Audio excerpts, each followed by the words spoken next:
Olá, boa noite! Vamos fazer hoje de novo o nosso vídeo 4 sobre diagnóstico precoce no autismo, porque ontem o vídeo ficou com o som baixo. Então hoje a gente vai repetir o que a gente falou ontem. E com algumas considerações. Eu tô recebendo várias mensagens de pessoas que já estão abrindo os olhos para o diagnóstico e está mudando a vida delas. E isso me enche de alegria, eu fico muito feliz em que com informações às vezes simples a gente pode conseguir ajudar as pessoas mesmo de longe.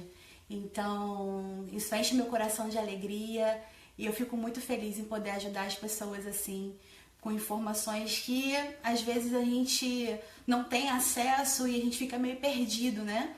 Será que é? Será que não é? Para quem eu procuro ajuda? A gente vai falar um pouquinho sobre isso hoje.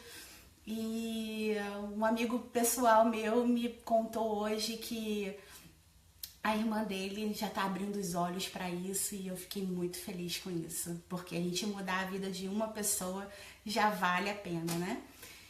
Então, mas voltando hoje para o nosso checklist. Vamos começar a falar sobre o ATA.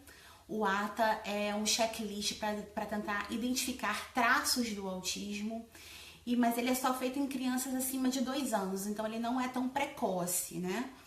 Precoce a gente fala muito é de 18 a 24 meses, de 1 ano e meio a 2 anos. Mas o ATA é muito legal porque ele envolve a avaliação dele não só nos traços autísticos em comportamento, mas ele também leva em consideração o sono, leva em consideração a alimentação, se tem alterações na alimentação. Então eu gosto muito do ATA porque ele tem muita visão mesmo clínica, não só comportamental. Ele já leva em consideração muita coisa que a gente já fala muito, né? Se a criança tem uma alteração do sono, investigar isso, alteração de distúrbio da alimentação, seja ela alterações gastrointestinais. Então, eu sou particularmente fã do ATA por causa dessa premissa, dele investigar, dele apontar que essas alterações também sim fazem parte do diagnóstico. Mas ele também busca outras coisas, de comportamentais, fala muito da mímica facial, se a criança está utilizando ou não a pessoa como um instrumento, que é aquela criança que, por exemplo, quer beber água, aí pega a mãozinha do pai e leva até o copinho de água. Então, ele vê estereotipias, vê todas aquelas escalas de que a gente vê muito, que se fala muito no DSM-5, ele é muito mais ligado ao DSM-4. Acho que ainda não teve muita atualização para o DSM-5, mas ele foi criado no DSM-6, teve uma atualização para o DSM-4 e ele usa muito essa dificuldade de comunicação. Então é muito sensacional também o ATA. E um outro checklist que a gente também usa muito é o CHET, que é o Checklist for Autistic Toddlers. Ele é desenvolvido para criança até 3 anos, aí a gente já está falando muito de diagnóstico precoce, e também é sensacional porque o CHET, ele não precisa ser feito só pelo profissional, ele pode ser feito pelos pais também. E o legal do CHET é que ele teve uma adaptação, que é o EM-CHET, é o CHET modificado. Ele é feito para crianças de 18 até 24 meses. Ó, que legal, diagnóstico precoce, a gente falando aqui. Então ele foi adaptado, são 23 questões bem fáceis de serem respondidas, de sim ou não. E ele auxilia muito nesse diagnóstico e é claro, se você tiver um acompanhamento de um profissional, vai ajudar mais ainda do terapeuta para poder te ajudar a fazer esse checklist. Vejam bem, os checklists não são para dar diagnóstico. Diagnóstico precoce, quando a gente fala em suspeita diagnóstico, que é muito importante para ser levada a um profissional e aí sim ser feito o diagnóstico. Quando a gente fala de lei do diagnóstico precoce, quando a gente fala do checklist, a gente não está tentando fazer diagnóstico pela internet de checklists feitos ou não pela internet. Eles sugerem o diagnóstico, sugerem que aquela criança merece sim ser investigada. Isso que é importante, não deixar de mão criança que tem todos os sinais e sintomas e ficar se aguardando o tempo de cada criança, que é aquela famosa frase, cada criança tem seu tempo. E não é bem assim, a gente já sabe.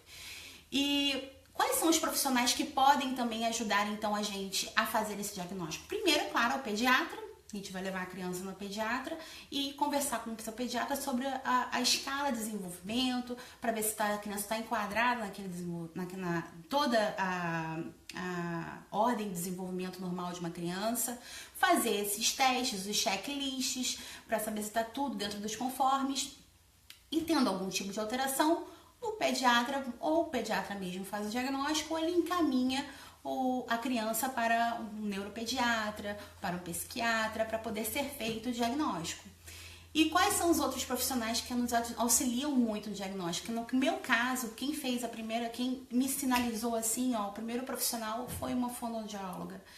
E foi a fonoaudióloga, e tem também os psicólogos, psicopedagogos que podem nos ajudar também na formação desse diagnóstico. Agora, uma parte muito importante que muita gente às vezes não leva em consideração é a percepção de pessoas de fora, que também ajudam muito. No meu caso, ajudou e muito, porque às vezes a gente está ali no dia a dia com a criança e a gente não enxerga essas alterações. Então, conversar com seus amigos, com as professoras da escola, para saber como é que a criança interage na escola, com pessoas que convivem diretamente com a criança, que não sejam familiares, aí pode ser a tia. Então, às vezes, as pessoas, elas enxergam muito o que a gente não está vendo, então podem ajudar também. E lembre-se, diagnóstico e tratamento, eu sempre falo que é uma mesa. Não adianta você ficar focado no médico. Você precisa de tudo para poder ajudar tanto no diagnóstico quanto no tratamento. E aqui, quando eu falo isso, eu falo que é muito importante. Cada mesa tem seu pezinho. Um pezinho é o médico. Oba, somos nós, eu. Mas o outro pezinho é o fonoaudiólogo, é o terapeuta ocupacional, é a psicopedagoga, para poder nos auxiliar para fazer esse tratamento fluir. Então, lembre-se, diagnóstico não é o fim do mundo, tem sim tratamento. Ninguém está aqui também falando sobre se existe ou não cura. Nós estamos falando em melhorar os sintomas, em fazer medicina preventiva, que hoje é a medicina da melhor qualidade, em falando sobre dieta, falando sobre alimentação saudável. E não tenham medo de dieta, não tenham medo de se alimentar mal. Vamos lá, querem pedir artigos científicos sobre dieta, alimentação, é só pesquisar no PubMed, que existem milhares de artigos falando sobre como que a alimentação pode se influenciar na resposta inflamatória e neuromoduladora do cérebro, porque o intestino está diretamente ligado com o cérebro e isso é mais do que sabido. E vamos fazer o diagnóstico correto. Nem tudo é autismo e nem tudo é só cada criança do seu tempo. Então essas ferramentas nos auxiliam muito. Eu espero que tenha ajudado vocês. Deixe aqui seu comentário.